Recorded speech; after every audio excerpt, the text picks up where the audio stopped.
Alright, so we got June 10th to June 25th. Some songs I've been listening to recently. Natalie Merchant's Wonder, Phil Collins' Against All Odds, Dominic Fike's Misses in the bottom right there. Part of the reason this video is so long in the making is because I had Father's Day and a State Farm golf outing. I shouldn't really say State Farm, but here we are. Here's me and my dad for Father's Day, me chilling over at the lake house for my grandpa. This was the State Farm golf outing, and we had this guy dress up and hang out. And then I did the carb cycle thing. My trainer told me to look up this Pelican group, so it led me to that website. Here's Nick's Instagram. Basically, carb cycling is just when you rely more on fat and protein for certain periods, saving carbs for the most opportune times. So basically, I have to carb cycle around my workouts. And the way I'm going to make that look is by having 1 day off and then 2 days on for the carb cycling. He gave me some quick, I can't really change my face out of the way, but it's basically just avoid bread, eat the fats and the protein and the red meat here, eat lots of veggies on carb day. And then for basically what I'm going to try to accomplish here for next week, prep wise, is just like eat carrots and eggs in the morning with frozen blueberries, have my shake. Lunch, depending on the day, I'm going to have fish, chicken, or beef with red potatoes and white rice. A shake in the afternoon. I'll probably have my workout in there. And then in dinner, it's the same deal.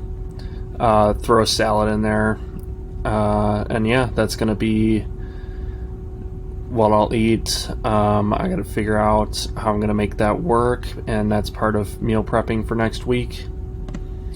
Finances, my old goal was to consolidate my debt to save on interest, which isn't really working out for me. So I was going to do a balance sheet and income statement like Rich Dad Poor Dad. You can read here. Basically, we got the insurance job, we got food, credit card payments, gas, insurance, and my trainer for expenses. And then for assets and liabilities, assets, we got stocks, crypto, Fundrise, which is real estate, and then my life insurance, excessive credit card debt for my liabilities. That's about my biggest expense and everything. Insurance work, we got my goals. I have to come up with new goals, so this is something where I'm going to keep up with my goals weekly on production pace as well. This is where I'm getting production pace as a whole. So part of my reading, the weekly vlog is here. Red envelopes is part of work. Quotes, licensing, and apps is part of work. But in order to get those apps, I'm realizing I'm going to have to turn to Facebook ads. So that's something that we're going to have to do. You get your best rates when you bundle. You're missing the coverage that most of our customers have. And so I basically have to, year to date, we have 19 apps versus the other agencies. We have 4 team members currently versus the other agencies that have 10, 6, and 11. And I'm tasked with trying to catch up to those guys. So I gotta figure out how to make Facebook ads work so we can catch up to them. And my goals, I gotta work on 3 new goals for July 1st to October 1st to go along with the 1, 2, 3, 4, 5, 6 goals on the left there. The other thing I thought that was interesting was my agent had provided some inspirational content that I wanted to share. Professor who wanted to make a point about how we make them. There's a well-known story about a university professor who wanted to make a point about how we make the most of our time. The professor stood before his class with some items in front of him. When the class began, without speaking, he picked up a large, empty jar and proceeded to fill it with rocks about 2 inches in diameter. He then asked the students if the jar was full. They agreed that it was full. So the professor then picked up a box of pebbles and poured them into the jar. He shook the jar lightly and watched as the pebbles rolled into the open areas between the rocks. The professor then asked the students again if the jar was full. They chuckled and agreed that it was indeed full this time. The professor picked up a box of sand and poured it into the jar. The sand filled the remaining open areas of the jar. Now, said the professor, I want you to recognize that this jar signifies your life. The rocks are the truly important things, such as family, health, and relationships. If all else was lost and only the rocks remained, your life would still be meaningful. The pebbles are the other things that matter in your life, such as work or school. The sand signifies the remaining small stuff and material possessions. If you were to put sand into the jar first, there is no room for the rocks or the pebbles. The same can be applied to your lives. If you spend all your time and energy on the small stuff, you will never have room for the things that are truly important. Pay attention to the things in life that are critical to your happiness and well-being. Take time to look after your health, play with your children, go for a run, write a letter to your grandmother. There will always be time to go to work, clean the house, or watch TV. Take care of the rocks first. The things that really matter, set your priorities. The rest is just pebbles and sand. So, just another visual representation here where if you put the sand first, you'll see that the rocks can't fit in the jar here. So if you do rocks, then the pebbles, then the sand, it all works. I like the way that he did the jar right here as a representation. Next up, we got this DePaul coach for women's basketball.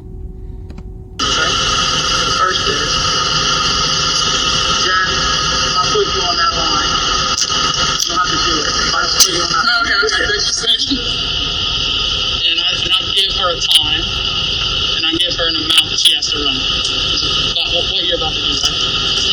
And I say, okay, you got to run this many times in this many minutes or this many seconds. Right? But now, if I put Jen on that same line, and I put 3 people next to her, and I have all 4 of them do the same thing, do you run differently when that happens? Individual question. You don't have to answer it out loud. You run differently. You're doing it by yourself. You're doing it with other people. One thing I think that players and coaches and just people around sports mistake all the time is they mistake hard work and competitiveness. They think they're the same thing. Hard work and competitiveness. Hard work is I give you a task, right? I give you constraints on said task. I say you have to do this in this amount of time, with this much weight, with this much load, whatever it is. I give you these constraints, and I force you to do it. And it's hard, right? It's hard. So I can force you to work hard, just by what I ask you to do, right? And I'm not saying that in a mean way. I'm just saying that in general. Like you can force someone to work hard, right? You can't force someone to compete. You can't. There's nothing I can do to make you compete. And that's such an important distinction in sports. A lot of players at the end of a practice, at the end of a game, they'll talk to their parents, they'll talk to their teammates and be like, hey, B, did you work hard today? And you're like, yeah, coach, I worked hard today. That's good. But did you compete? So at the end of every session that we have, that's the question you're asking yourself. Did I compete today? Because that's different than working hard. It's different. Working hard is something that a lot of people do, right? Millions of people do every day. Billions of people do every day around the world. Billions of people work hard in whatever job they do. But not everybody's wired to compete. So I've talked to some of you, you say, Coach, what do you need from me? What do you want from me? Like, what's important to you? I want you to compete. Every day. Every day compete. Every conditioning session, every weight session, every basketball session. Doesn't mean you're going to be perfect. Doesn't mean you're not gonna fail sometimes, but it's getting yourself that mindset when you walk out here every day. When we're about to start, you click in. I'm ready to compete. All right. So start thinking about that before you start, and then when you're done, be honest with yourself. Did I compete today? The answer might be no sometimes. Make sure it's not 2 days in a row. Okay. All right. Have a good workout. So we got working hard versus competing, and partially it comes to the rocks and pebbles with how you organize your life. You want to, if your goal is to fill the jar, obviously you can't do that if you do it haphazardly. The other thing here in the middle of the screen, that's kind of the basis of this series with Production Pace. It's just that training is something we do. It's not something we did. We didn't train today. We train every day. You got to be consistent with it. That's temperance and discipline. It's part of competing. It's part of life. So for our meditation, we got Matthew 15, chapters 11 and 14. Jesus was talking to the Pharisees, and he said, "It is not what goes into the mouth that defiles a person, but what comes out of the mouth that is what defiles a person." And then the disciples asked about the Pharisees themselves, and Jesus said back to them, let them alone. They are blind guides, and if the blind are leading the blind, both will fall into the pit. And then for our daily laws, we have created an air of mystery. People love mysteries, enigmas, so give them what they want. And I also have Robert Greene here to talk a little bit. This is the author of the Daily Laws book. People have patterns of behavior. Nobody ever does anything once. So let's say if somebody sent you an angry email that offended you, and then they go, "Oh, I'm sorry, but that's not who I was. Something came over me. I'm not that person." You will probably accept that, but truth is, it's a pattern. They've done it many times. If they've screwed you in some way, they've screwed 10 other people in their past. You want to see people's patterns of behavior, a kind of compulsive element in them. That'll show you something very deep in their core. You also want to look at them in the moments where their guard is down. We all wear masks. We all try to present ourselves as being noble and great, but the mask comes down in certain elements. So you want to look at how they treat their children, their spouse, their employees. They might be nice to you because they want something out of you, but when their back is turned and they're talking to other people, they're the biggest raging asshole around. That gives you signs of they're trying to disguise this from you, but in the little details of life, they kind of reveal who they are. They reveal who they are. It was his finished thought there. In the little details of life, they reveal who they are. So, yeah. The current book, we got Right Thing Right Now by Ryan Holiday. I might include something by him, kind of like Robert Greene. In the first chapter, well, first off, there's 3 parts to this book as we go through it, and then eventually I'll make a video on it. But part 1 is the me. It talks about how justice can be the standards we hold to ourselves, the way we treat people, the promises we keep, the integrity we bring to ourselves, the loyalty and generosity we give to our friends, the opportunities we accept and turn down, the things we care about, and the difference we make for people. In chapter 2, Keep Your Word, I thought it was really important. We keep our word to ourselves, which is discipline, his previous book, but we keep our word to others because it's justice. And I thought that was profound, holding your word to other people, because it keeps humanity intact. People have a little bit more faith in humanity when you keep your word. Furthermore, there should be no escaping a word freely given and taken. A contract is signed in good faith. You said it. They're counting on you. Do it. Even if it doesn't seem like a big deal, even if it's going to be painful or difficult. We will regret many things in this life, but we will never regret being the kind of person who keeps their word, who swears truthfully with their actions the promises they made with their mouth. Similar to the Jesus quote,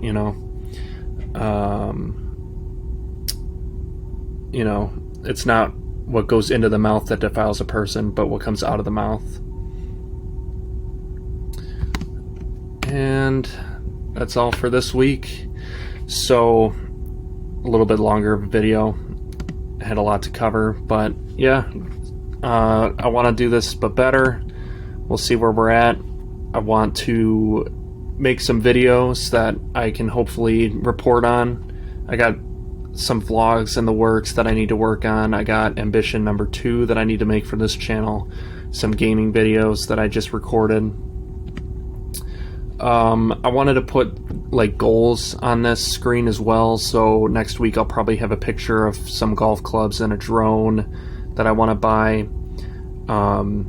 Diet prep for next week is one of my goals, and to do emails this weekend is one of my goals.